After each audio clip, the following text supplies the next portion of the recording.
Brought to you by WikiVidi.com. Malala Yousafzai. Malala Yousafzai is a Pakistani activist for female education, and the youngest Nobel Prize laureate. She is known for human rights advocacy, especially education of women and children in her native Swat Valley in Khyber Pakhtunkhwa, northwest Pakistan, where the local Taliban had at times banned girls from attending school. Her advocacy has grown into an international movement.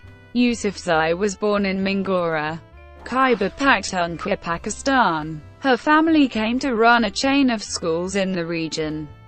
Considering Jinnah and Benazir Bhutto as her role models, she was particularly inspired by her father's thoughts and humanitarian work. In early 2009, when she was 11-12, she wrote a blog under a pseudonym for the BBC Urdu detailing her life during the Taliban occupation of Swat. The following summer, journalist Adam B.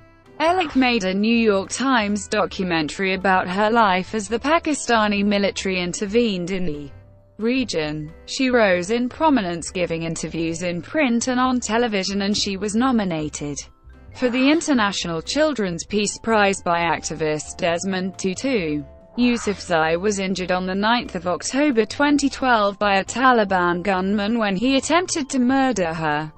She remained unconscious and in critical condition at the Rawalpindi Institute of Cardiology, but later her condition improved enough for her to be sent to the Queen Elizabeth Hospital in Birmingham, UK. The murder attempt sparked a national and international outpouring of support for Yousafzai. Deutsche Welle wrote in January 2013 that she may have become the most famous teenager in the world.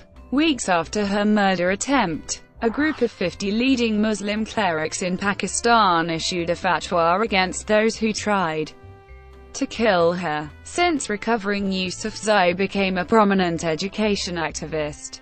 Based out of Birmingham, she founded the Malala Fund, a non-profit, and in 2013 co-authored I Am Malala, an international bestseller. In 2015, Yousafzai was a subject of the Oscar-shortlisted documentary He Named Me Malala. The 2013, 2014, and 2015 issues of Time magazine featured her as one of the most influential people globally. In 2012, she was the recipient of Pakistan's first National Youth Peace Prize and the 2013 Sakharov Prize. In 2014, she was announced as the co-recipient of the 2014 Nobel Peace Prize along with Kailash Satyarthi for her struggle against the suppression of children and young people, and for the right of all children to education. Aged 17 at the time, she became the youngest ever Nobel Prize laureate. From 2013 to 2017, she was a pupil at the all-girls Edgbaston High School in Birmingham. In 2017, she was awarded honorary Canadian citizenship and became the youngest person to address the House of Commons of Canada. In August 2017, she gained admission to Lady Margaret Hall, Oxford, to study for a bachelor's degree in philosophy, politics, and economics. Childhood. Yousafzai was born on 12 July 1997 in the Swat district of Pakistan's northwestern Khyber Pakhtunkhwa province into a lower middle-class family. Zidan Yousafzai and Torpekai Yousafzai. Her family is a Sunni Muslim family of Pashtun ethnicity. The family did not have enough money for a hospital birth. Yousafzai was born at home, with the help of neighbors. She was given her first name Malala after Malala of Maiwand, a famous Pashtun poet and warrior woman from southern Afghanistan. Her last name, Yousafzai, is that of a large Pashtun tribal confederation that is predominant in Pakistan's Swat Valley, where she grew up. At her house in Mingora, she lived with her two younger brothers Kushal and Atal, her parents Zidan and Torpekai, and two pet chickens. Fluent in Pashto English, and Urdu. Yousafzai was educated mostly by her father Jinnah Yousafzai, who is a poet, school owner, and an educational activist himself, running a chain of private schools known as the Kushal Public School. She once stated to an interviewer that she would like to become a doctor, though later her father encouraged her to become a politician instead. Jinnah referred to his daughter as something entirely special, allowing her to stay up at night and talk about politics after her two brothers had been sent to bed. Inspired by Muhammad Ali Jinnah and Prime Minister Benazir Bhutto, Yousafzai started speaking about education rights as early as September 2008, when her father took her to Peshawar to speak at the local press club. "How dare the Taliban take away my basic right to education?" Yousafzai asked her audience in a speech covered by newspapers and television channels throughout the region. In 2009, Yousafzai began as a trainee, and then a peer educator in the Institute for War and Peace Reporting's Open Minds Pakistan youth program, which worked in schools in the region to help young people engage in constructive discussion on social issues through the tools of journalism, public debate and dialogue.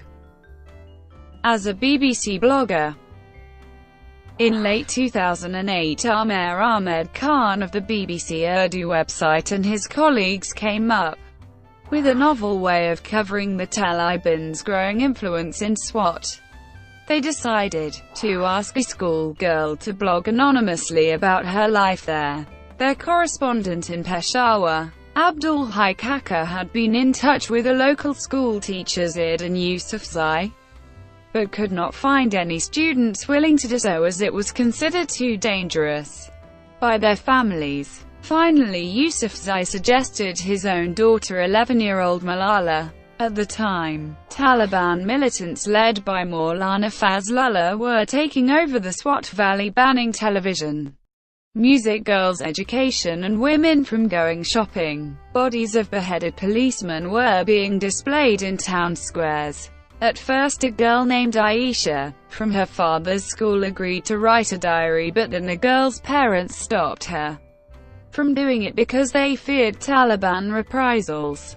The only alternative was Yousafzai, 4 years younger than the original volunteer and in 7th grade at the time. Editors at the BBC unanimously agreed.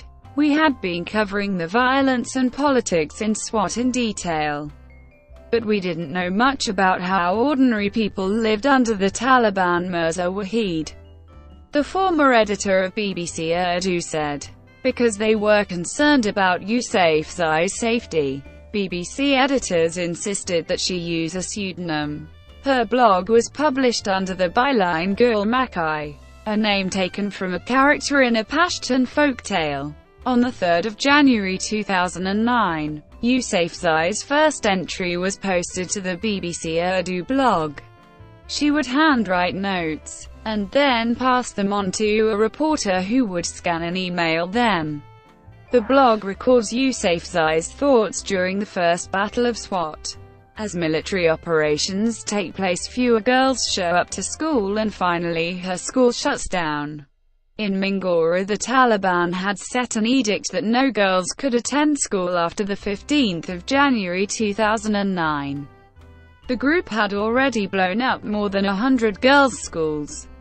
The night before the ban took effect was filled with the noise of artillery fire, waking Yousafzai several times. The following day, Yousafzai also read for the first time excerpts from her blog that had been published in a local newspaper. Banned from school. After the ban, the Taliban continued to destroy schools in the area. 5 days later, in her blog, Yousafzai wrote that she was still studying for her exams. "Our annual exams are due after the vacations, but this will only be possible if the Taliban allow girls to go to school. We were told to prepare certain chapters for the exam, but I do not feel like studying." In February 2009, girls' schools were still closed. In solidarity, private schools for boys had decided not to open until the 9th of February, and notices appeared saying so.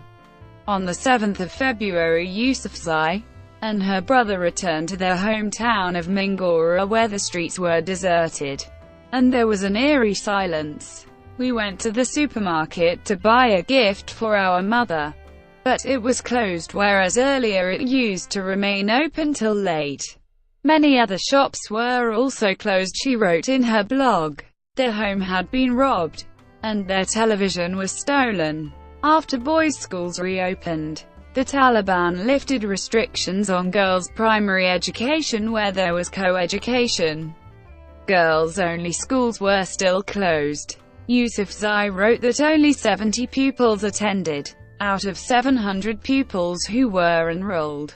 On the 15th of February, gunshots could be heard in the streets of Mingora, but Yousafzai's father reassured her, saying, "Don't be scared, this is firing for peace." Her father had read in the newspaper that the government and the militants were going to sign a peace deal the next day. Later that night, when the Taliban announced the peace deal on their FM radio studio, another round of stronger firing started outside. Yousafzai spoke out against the Taliban on the national current affairs show Capital Talk on 18 February. 3 days later, local Taliban leader Maulana Fazlullah announced on his FM radio station that he was lifting the ban on women's education and girls would be allowed to attend school until exams were held on the 17th of March. But they had to wear burqas. Girls' schools reopen. On the 25th of February, Yousafzai wrote on her blog that she and her classmates played a lot in class and enjoyed ourselves like we used to before. Attendance at Yousafzai's class was up to 19 of 27 pupils by the 1st of March, but the Taliban were still active in the area. Shelling continued, and relief goods meant for displaced people were looted. Only 2 days later, Yousafzai wrote that there was a skirmish between the military and Taliban, and the sounds of mortar shells could be heard. People are again scared that the peace may not last for long. Some people are saying that the peace agreement is not permanent, it is just a break in fighting. On the 9th of March, Yousafzai wrote about a science paper that she performed well on, and added that the Taliban were no longer searching vehicles as they once did. Her blog ended on the 12th of March 2009. As a displaced person. After the BBC diary ended, Yousafzai and her father were approached by New York Times reporter Adam B. Ellick about filming a documentary. In May, the Pakistani army moved into the region to regain control during the Second Battle of Swat. Mingora was evacuated and Yousafzai's family was displaced and separated. Her father went to Peshawar to protest and lobby for support while she was sent into the countryside to live with relatives. "I'm really bored because I have no books to read," Yousafzai is filmed saying in the documentary. That month, after criticizing militants at a press conference, Yousafzai's father received a death threat over the radio by a Taliban commander. Yousafzai was deeply inspired in her activism by her father. That summer, for the first time, she committed to becoming a politician and not a doctor as she had once aspired to be. By early July, refugee camps were filled to capacity. The Prime Minister made a long-awaited announcement saying that it was safe to return to the Swat Valley. The Pakistani military had pushed the Taliban out of the cities and into the countryside. Yousafzai's family reunited, and on the 24th of July 2009 they headed home. They made one stop first to meet with a group of other grassroots activists that had been invited to see United States President Barack Obama's special representative to Afghanistan and Pakistan, Richard Holbrooke. Yousafzai pleaded with Holbrooke to intervene in the situation, saying, "Respected Ambassador, if you can help us in our education, so please help us." When her family finally did return home, they found it had not been damaged, and her school had sustained only light damage. Early activism. Following the documentary, Yousafzai was interviewed on the national Pashto language station AVT Khyber, the Urdu language daily Arjun, Canada's Toronto Star. She made a second appearance on Capital Talk on the 19th of August 2009. Her BBC blogging identity was being revealed in articles by December 2009. She also began appearing on television to publicly advocate for female education. In October 2011, Archbishop Desmond Tutu, a South African activist, nominated Yousafzai for the International Children's Peace Prize of the Dutch International Children's Advocacy Group Kids' Rights Foundation. She was the first Pakistani girl to be nominated for the award. The announcement said Malala dared to stand up for herself and other girls and used national and international media to let the world know girls should also have the right to go to school. The award was won by Michaela Mycroft of South Africa. Her public profile rose even further when she was awarded Pakistan's first National Youth Peace Prize 2 months later in December. On the 19th of December 2011, Prime Minister Yousaf Raza Gilani awarded her the National Peace Award for Youth. At the proceedings in her honor, Yousafzai stated that she was not a member of any political party but hoped to found a national party of her own to promote education. The Prime Minister directed the authorities to set up an IT campus in the Swat Degree College for women at Yousafzai's request, and a secondary school was renamed in her honor. By 2012, Yousafzai was planning to organize the Malala Education Foundation, which would help poor girls go to school. Murder attempt. As Yousafzai became more recognized, the dangers facing her increased. Death threats against her were published in newspapers and slipped under her door. On Facebook, where she was an active user, she began to receive threats, and fake profiles were created under her name. When none of this worked, a Taliban spokesman says they were forced to act. In a meeting held in the summer of 2012, Taliban leaders unanimously agreed to kill her. On the 9th of October 2012, a Taliban gunman shot Yousafzai as she rode home on a bus after taking an exam in Pakistan's Swat Valley. The masked gunman shouted, "Which one of you is Malala? Speak up, otherwise I will shoot you all," and on her being identified, shot at her. She was hit with one bullet which went through her head, neck and ended in her shoulder. 2 other girls were also wounded in the shooting, Kainat Riaz and Shazia Ramzan, both of whom were stable enough to speak to reporters and provide details of the attack. Medical treatment. After the shooting, Yousafzai was airlifted to a military hospital in Peshawar, where doctors were forced to begin operating after swelling developed in the left portion of her brain, which had been damaged by the bullet when it passed through her head. After a 5-hour operation, doctors successfully removed the bullet which had lodged in her shoulder near her spinal cord. The day following the attack, doctors performed a decompressive craniectomy, in which part of the skull is removed to allow room for the brain to swell. On the 11th of October 2012, a panel of Pakistani and British doctors decided to move Yousafzai to the Armed Forces Institute of Cardiology in Rawalpindi. Mumtaz Khan, a doctor, said that she had a 70% chance of survival. Interior Minister Rehman Malik said that Yousafzai would be moved to Germany, where she could receive the best medical treatment as soon as she was stable enough to travel. A team of doctors would travel with her, and the government would bear the expenditures of her treatment.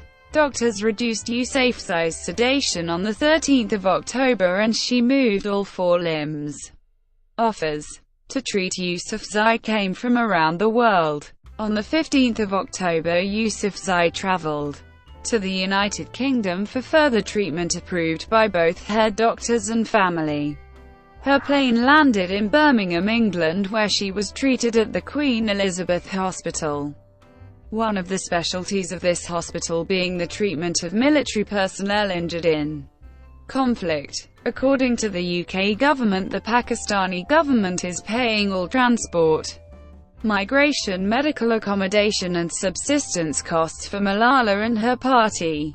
Yousafzai had come out of her coma by the 17th of October 2012, was responding well to treatment, and was said to have a good chance of fully recovering without any brain damage. Later updates on 20 and the 21st of October stated that she was stable, but was still battling an infection. By the 8th of November she was photographed sitting up in bed. On the 3rd of January 2013, Yousafzai was discharged from the hospital to continue her rehabilitation at her family's temporary home in the West Midlands. She underwent a 5-hour-long operation on the 2nd of February to reconstruct her skull and restore her hearing with a cochlear implant, after which she was reported to be in stable condition. Reaction: the murder attempt received worldwide media coverage and produced an outpouring of sympathy and anger. Protests against the shooting were held in several Pakistani cities the day after the attack, and over 2 million people signed the Right to Education campaign's petition, which led to ratification of the first Right to Education bill in Pakistan. Pakistani officials offered a 10 million rupee reward for information leading to the arrest of the attackers. Responding to concerns about his safety, Yousafzai's father said, "We wouldn't leave our country if my daughter survives or not. We have an ideology that advocates peace. The Taliban cannot stop all independent voices through the force of bullets." Pakistan's President Asif Ali Zardari described the shooting as an attack on civilized people. UN Secretary-General Ban Ki-moon called it a heinous and cowardly act. United States President Barack Obama found the attack reprehensible, disgusting and tragic, while Secretary of State Hillary Clinton said Yousafzai had been very brave in standing up for the rights of girls, and that the attackers had been threatened by that kind of empowerment. British Foreign Secretary William Hague called the shooting barbaric and that it had shocked Pakistan and the world. American singer Madonna dedicated her song Human Nature to Yousafzai at a concert in Los Angeles the day of the attack. As well had a temporary Malala tattoo on her back. American actress Angelina Jolie wrote an article about explaining the event to her children and answering questions like, why did those men think they needed to kill Malala? Jolie later donated $200,000 to the Malala Fund for Girls' Education. Former First Lady of the United States Laura Bush wrote an op-ed piece in The Washington Post in which she compared Yousafzai to Holocaust diarist Anne Frank. Indian director Amjad Khan announced that he would be making a biographical film based on Yousafzai. Sanullah Ehsan, chief spokesman for the Pakistani Taliban, claimed responsibility for the attack, saying that Yousafzai is the symbol of the infidels and obscenity, adding that if she survived, the group would target her again. In the days following the attack, the Taliban reiterated its justification, saying Yousafzai had been brainwashed by her father. "We warned him several times to stop his daughter from using dirty language against us, but he didn't listen and forced us to take this extreme step." The Taliban also justified its attack as part of religious scripture, stating that the Quran says that people propagating against Islam and Islamic forces would be killed, going on to say that Sharia says that even a child can be killed if he is propagating against Islam. On the 12th of October 2012, a group of 50 Islamic clerics in Pakistan issued a fatwa, a ruling of Islamic law against the Taliban gunmen who tried to kill Yousafzai. Islamic scholars from the Sunni Ittihad Council publicly denounced attempts by the Pakistani Taliban to mount religious justifications for the shooting of Yousafzai and two of her classmates. Although the attack was roundly condemned in Pakistan, some fringe Pakistani political parties and extremist outfits have aired conspiracy theories such as the shooting being staged by the American Central Intelligence Agency to provide an excuse for continuing drone attacks. The Pakistani Taliban and some other pro-Taliban elements branded Yousafzai an American spy. United Nations petition. On 15 October 2012, UN Special Envoy for Global Education, Gordon Brown, the former British Prime Minister, visited Yousafzai while she was in the hospital, and launched a petition in her name and in support of what Malala fought for. Using the slogan, "I am Malala," the petition's main demand was that there be no child left out of school by 2015, with the hope that girls like Malala everywhere will soon be going to school. Brown said he would hand the petition to President Zardari in Islamabad in November. The petition contains 3 demands: criminal investigation, arrests and acquittals. The day after the shooting, Pakistan's Interior Minister Rahman Malik stated that the Taliban gunman who shot Yousafzai had been identified. Police named 23-year-old Atullah Khan, a graduate student in chemistry, as the gunman in the attack. As of 2015, he remained at large, possibly in Afghanistan. The police also arrested 6 men for involvement in the attack, but they were later released for lack of evidence. As of 7 November 2012, Mullah Fazlullah, the cleric who ordered the attack on Yousafzai, was confirmed to be hiding in eastern Afghanistan by U.S. sources there. On 12 September 2014, ISPR Director Major General Azam Bajwa told a media briefing in Islamabad that the 10 attackers belonged to a militant group called Shura. General Bajwa said that Israrul Rahman was the first militant group member who was identified and apprehended by the troops. Acting upon the information received during his interrogation, all other members of the militant group were arrested. It was an intelligence-based joint operation conducted by ISI police and military. In April 2015, the 10 who were arrested were sentenced to life in prison by Judge Muhammad Amin Kundi, a counter-terrorism judge with a chance of eligibility for parole and possible release. After 25 years, it is not known if the actual would-be murderers were among the 10 sentenced. In June 2015, it was revealed that 8 of the 10 men tried in camera for the attack had in fact been secretly acquitted. Insiders revealed one of the men acquitted and freed was the murder bid's mastermind. It is believed that all other men who shot Yousafzai fled to Afghanistan afterwards and were never even captured. The information about the release of suspects came to light after the London Daily Mirror attempted to locate the men in prison. Senior police official Salim Khan stated that the 8 men were released because there was not enough evidence to connect them to the attack. Continuing activism. Yousafzai spoke before the United Nations in July 2013 and had an audience with Queen Elizabeth II in Buckingham Palace. In September she spoke at Harvard University, and in October she met with US President Barack Obama and his family. During that meeting, she confronted him on his use of drone strikes in Pakistan. In December, she addressed the Oxford Union.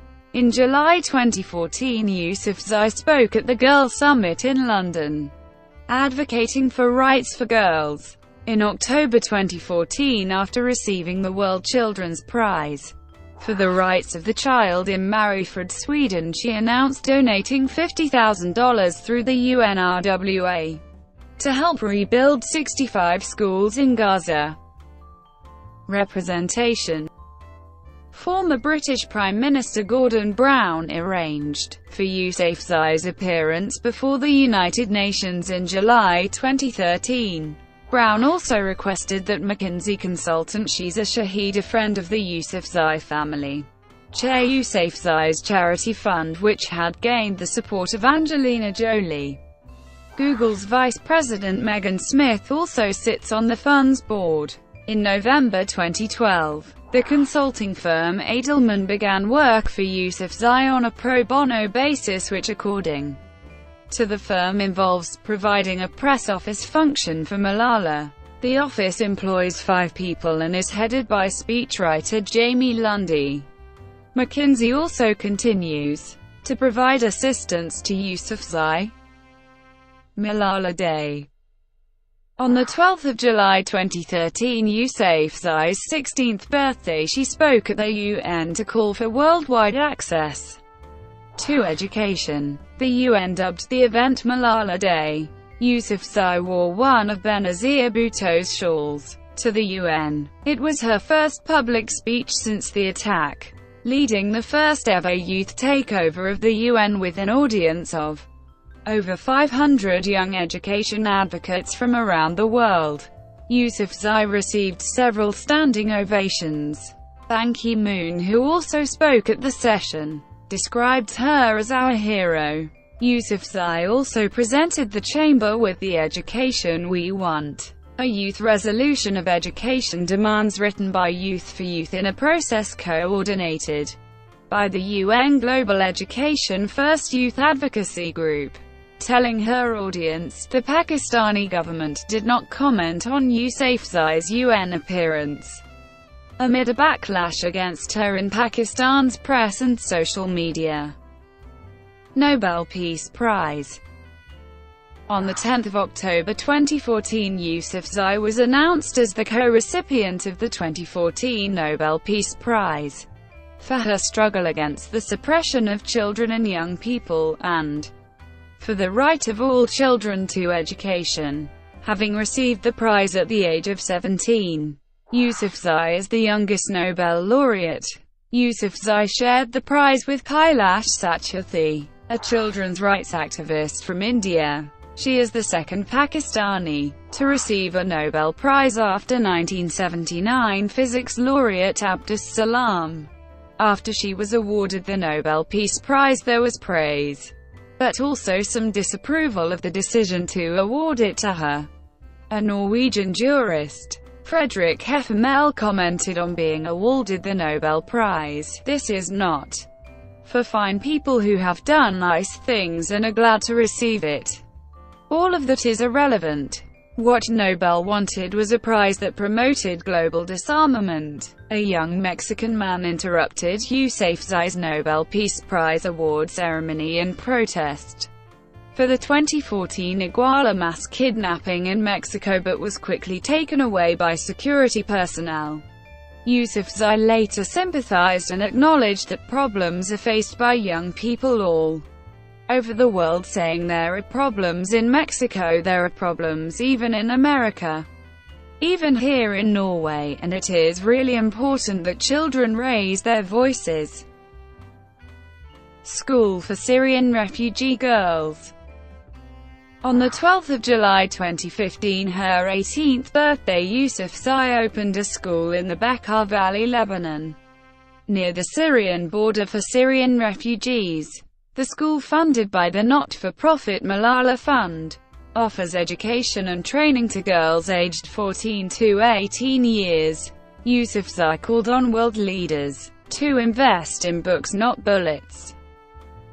Works.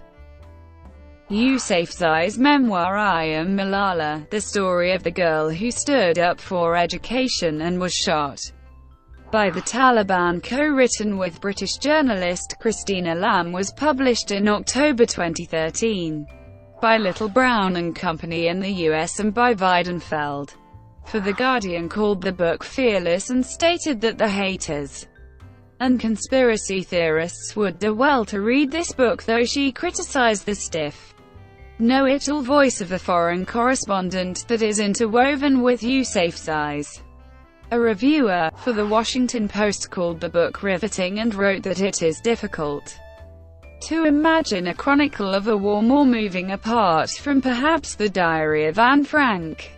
Entertainment Weekly gave the book a B, writing that Malala's bravely eager voice can seem a little thin here in I Am Malala, likely thanks to her co-writer, but her powerful message remains undiluted. Malala's newest publication, due to come out on October 17, 2017, Malala's Magic Pen, is a picture book that will inspire young readers everywhere to find the magic all around them. The All Pakistan Private Schools Federation announced that the book would be banned in its 152,000-member institutions, stating that it disrespected Islam and could have a negative influence. Pakistani investigative editor Ansar Abbasi described her work as providing her critics something concrete to prove her as an agent of the West against Islam and Pakistan. A children's edition of the memoir was published in 2014 under the title I Am Malala: How One Girl Stood Up for Education and Changed the World. The audiobook edition, narrated by Neela Vaswani, won the 2015 Grammy Award for Best Children's Album. In February 2014 she was nominated for the World Children's Prize in Sweden. Even though she was fighting for women's rights as well as children's rights, she did not describe herself as feminist. When asked on Forbes Under 30 Summit in 2014. In 2015, however, Yousafzai told Emma Watson she decided to call herself a feminist after hearing Watson's speech at the UN launching the He for She campaign. In May 2014, Yousafzai was granted an honorary doctorate by the University of King's College in Halifax, Nova Scotia. Later in 2014, she was announced as the co-recipient of the 2014 Nobel Peace Prize along with Kailash Satyarthi for her struggle against the suppression of children and young people, and for the right of all children to education. Aged 17 at the time, she became the youngest ever Nobel Prize laureate. She was the subject of the 2015 documentary He Named Me Malala, which was nominated for the Academy Award for Best Documentary Feature. In 2017, a Hindi biopic film Gul Makai was announced with Reem Samir Sheikh portraying her. Education. From March 2013 to July 2017, Yousafzai was a pupil at the all-girls Edgbaston High School in Birmingham.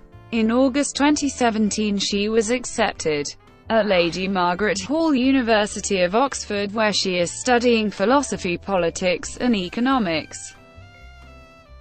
Reception in Pakistan. Reception of Yousafzai in Pakistan is mixed. Dawn columnist Huma Yusuf summarized three main complaints of Yousafzai's critics. Her fame highlights Pakistan's most negative aspect. Her education campaign echoes Western agendas, and the West's admiration of her is hypocritical, because it overlooks the plight of other innocent victims like the casualties of U.S. drone strikes. Another Dawn journalist, Cyril Almeida, addressed the public's lack of rage against the Tehrik-i-Taliban Pakistan, blaming the failing state government. Journalist Ast Baig described her as being used to justify Western imperialism as the perfect candidate for the white man to relieve his burden and save the native. Yousafzai was also accused on social media of being a CIA spy. However, Yousafzai does have some support in Pakistani media. Farman Nawaz argues that Yousafzai would have gained more fame in Pakistan if she belonged to the province of Punjab. His opinion was not given importance by the mainstream media of Pakistan, but his views in this regard were published by Daily Outlook Afghanistan. Brought to you by WikiVidi.com. Would you like to know more?